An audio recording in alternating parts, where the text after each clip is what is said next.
Hello, everyone. Welcome back to Simple English Talks.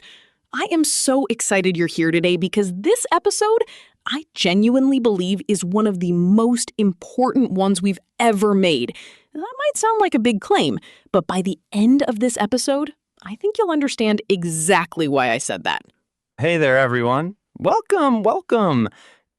I almost didn't come into the studio today. I woke up feeling a little slow, a little unmotivated, and then I thought about today's topic, and I just jumped out of bed. That's how good this one is. I love that. And honestly, our topic today connects directly to that feeling, that moment when something shifts inside you and you think, okay, things are going to be different now. We've all had that moment. A conversation, a book, a video, something someone said, and suddenly everything looks a little different. Today, we're talking about the English of personal change. The phrases, expressions, and vocabulary that people use when they talk about transforming their lives, making better decisions, and becoming a better version of themselves. This is language you hear in real conversations, in podcasts, in interviews, everywhere. And by the end of today's episode, you're going to be able to talk about change, growth, habits, and motivation in natural, confident English. The kind of English that makes people lean in and really listen to you. We want to hear from you right from the start. Tell us in the comments, has there ever been a moment, a video, a book, or a conversation that truly changed how you see things? Tell us your story. We read every single comment, and your answers always inspire us. And before we go any further, please subscribe to Simple English Talks if you haven't already. Hit that button right now. We put our hearts into every episode, and we want you to have all of them. Don't miss a single one. All right, let's do this. Let's change some lives, starting with your English. Here we go. Let's start with the foundation.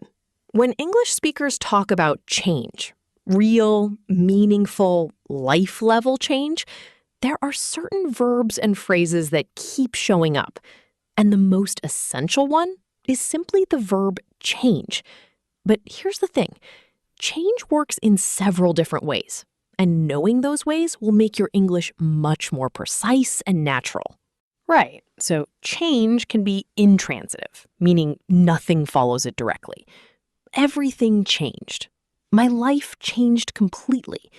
Or it can be transitive, meaning something follows it. That book changed my life. The experience changed the way I think. Subject plus changed plus object. Simple, powerful structure. And here's a phrase you will hear constantly in motivational conversations. Change your mindset.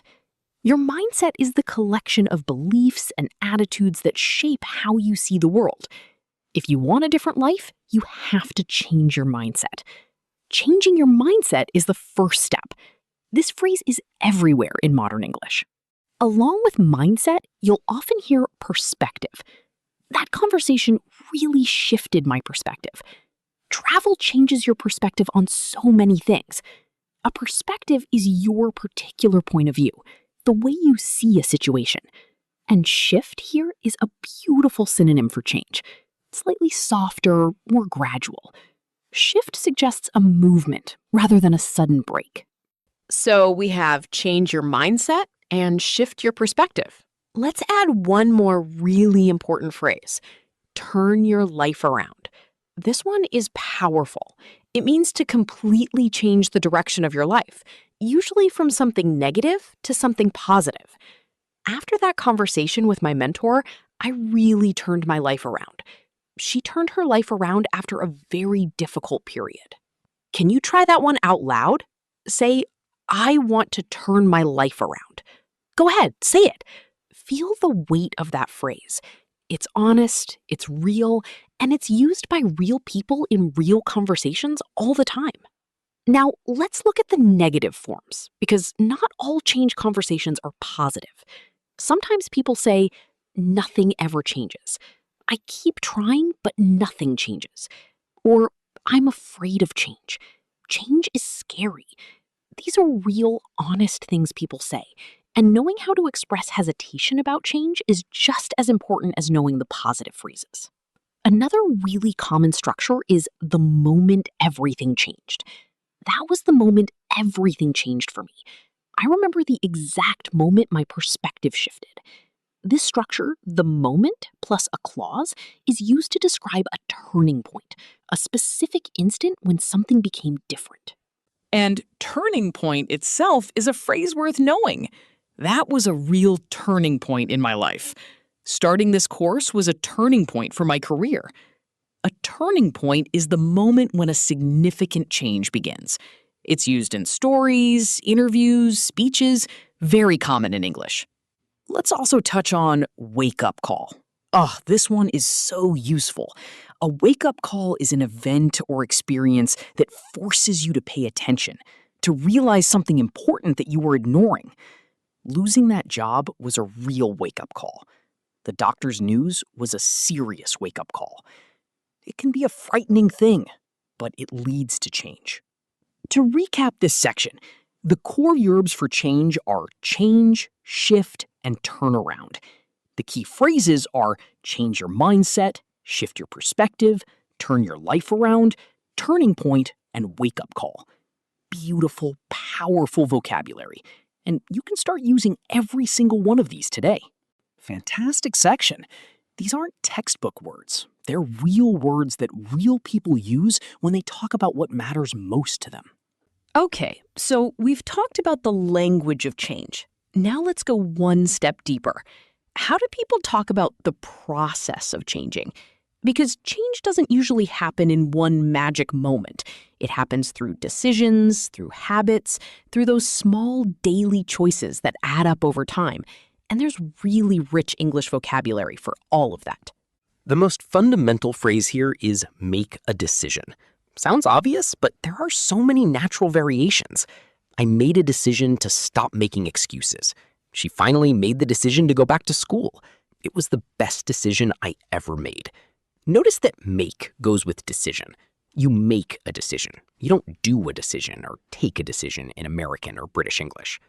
Well, actually, take a decision is used in some varieties of British English, but make a decision is the most universally understood and natural option. If you're unsure, go with make a decision every time, and you'll always be correct.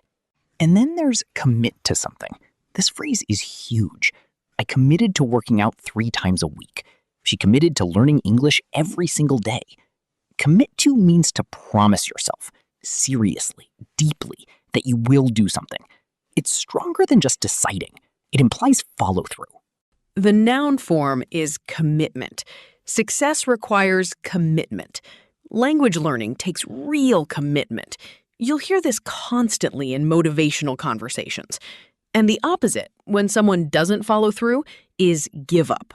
I committed to it, but then I gave up. Don't give up when it gets hard.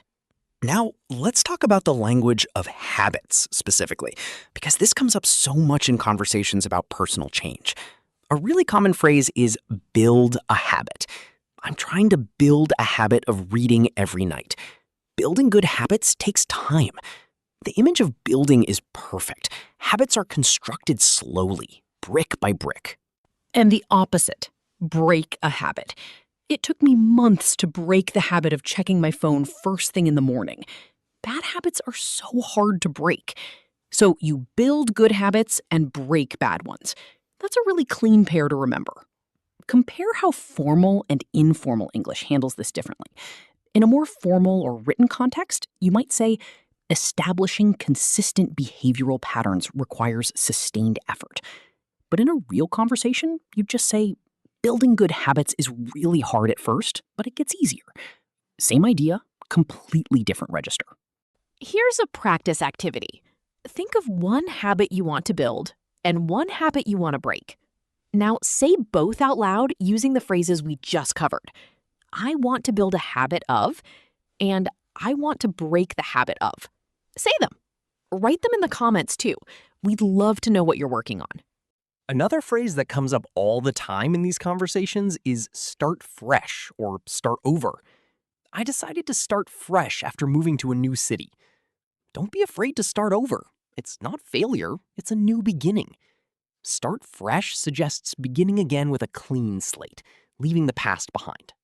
And a clean slate is another one worth knowing. Moving to a new job gave me a clean slate. A clean slate means a fresh start. No past mistakes weighing on you. No judgments. It's a beautiful expression that comes from the old days when teachers used chalk on slate boards. Erase everything and begin again. First tip, use commit to when you want to sound serious and determined. Second tip, use build a habit when talking about long-term positive change. And third tip, use start fresh or clean slate when talking about new beginnings after a difficult period. Each phrase carries a slightly different emotional flavor, and using the right one makes your English so much more expressive. And always remember, talking about your own journey of change is one of the most powerful things you can do in conversation. People connect with honesty. When you say, "I'm trying to build better habits" in English, that's not just a grammar exercise. That's you expressing something real and meaningful. That is beautifully said. A great section with so much practical vocabulary.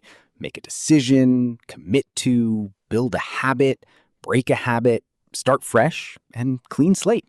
All real, all natural, all yours now. All right, we've covered the language of change and the language of habits. Now let's talk about something that ties it all together. The language of motivation and possibility. Because before any change happens, before any habit is built, there's a feeling, a spark. And English has some absolutely wonderful ways to express that. The phrase I want to start with is believe in yourself. It's simple, maybe even familiar, but it's worth really understanding how native speakers use it. You have to believe in yourself. The biggest change happened when I finally started believing in myself. Believe in yourself means to have confidence in your own abilities, to trust that you are capable. And speaking of go for it, that's one of the most common motivational phrases in English. Short, punchy, encouraging. Just go for it. It means don't hesitate. Take the chance. Try. You can use it in almost any situation where someone is nervous about trying something new. Another really important phrase is it's never too late. It's never too late to learn something new. It's never too late to change. This phrase directly addresses one of the biggest fears people have, that time has run out, that the opportunity is gone. It's never too late gently pushes back against that fear. And the companion phrase, it's not too late to start. You're 30, 40, 50 years old and you want to learn English? It's not too late to start. Both phrases are incredibly reassuring, and they're used all the time in conversations about personal development, education, and career change. Let's do a mini practice right now. I'll say a discouraging statement, and you respond with an encouraging phrase from this section. Ready? Here's the first one. I think I'm too old to learn a new language. How would you respond? Use one of today's phrases out loud. Think about it, say it, feel it. A great answer might be, it's never too late. Go for it. Step outside your comfort zone. Did you say something like that? Perfect. Here's another one. I'm scared to apply for that job. What if I fail? Respond out loud. A good response. Back yourself. Believe in yourself. That's where the magic happens. These little speaking moments matter so much. Every time you produce English, not just consume it, you're building real fluency. So please keep speaking, even when you're alone, even when no one is listening. Final phrases for this section. Small steps lead to big changes.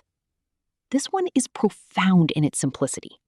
People often wait for the perfect moment, the big dramatic shift. But in reality, small steps lead to big changes. Every tiny action, every small decision, every short practice session adds up. And this phrase captures that truth beautifully.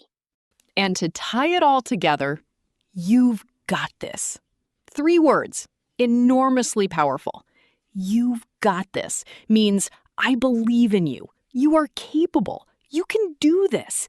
It's used between friends, between coaches and athletes, between teachers and students. "You've got this" is genuine, warm, and deeply encouraging. So this section gave us believe in yourself, back yourself, step outside your comfort zone, go for it. It's never too late. Small steps lead to big changes, and you've got this.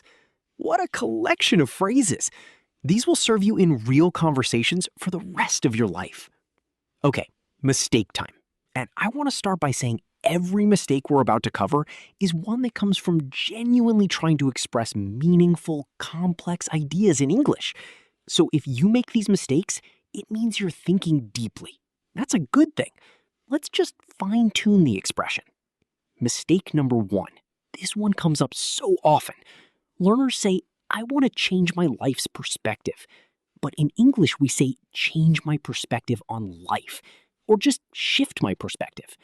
Life's perspective isn't a natural combination. The perspective belongs to you, not to life.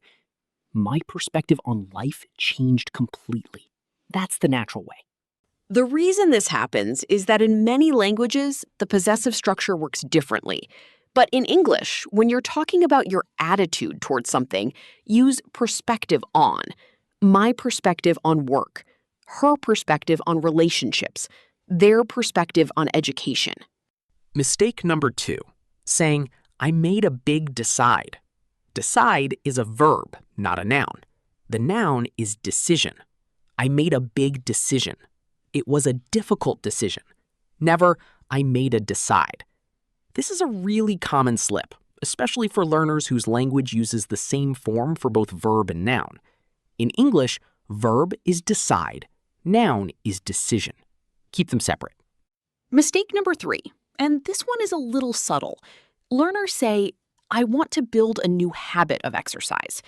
The more natural phrasing is build a habit of exercising, using the gerund, the ing form.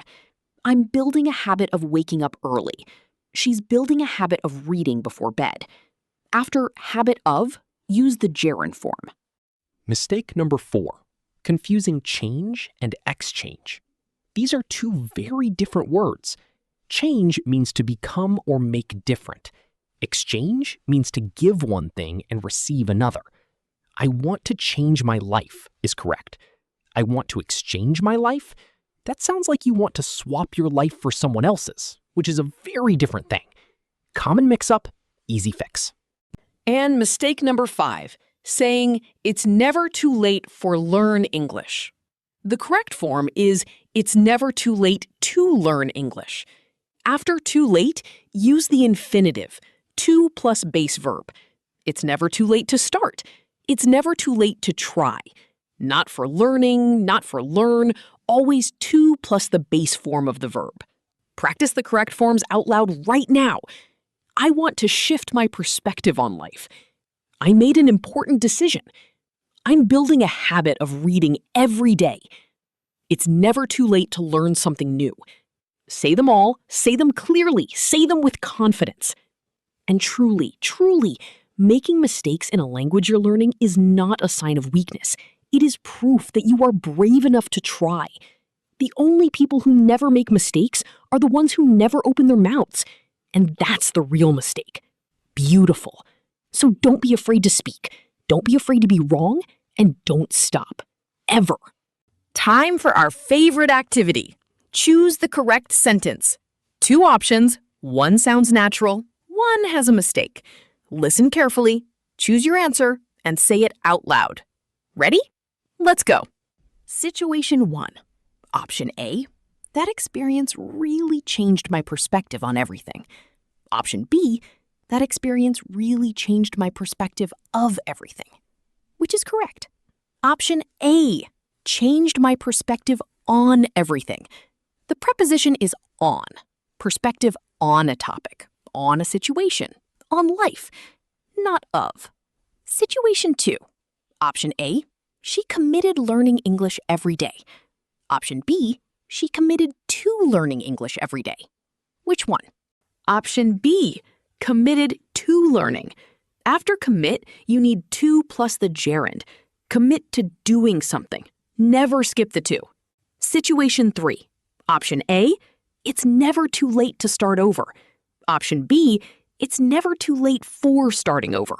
Which is correct? Option A, it's never too late to start over. After too late, use the infinitive, to plus verb, not for plus gerund. Situation 4. Option A, I want to go for it and back myself. Option B, I want to go for it and back to myself. Which sounds more natural? Option A, definitely. Back myself. No to. Back yourself. Back himself. Back herself.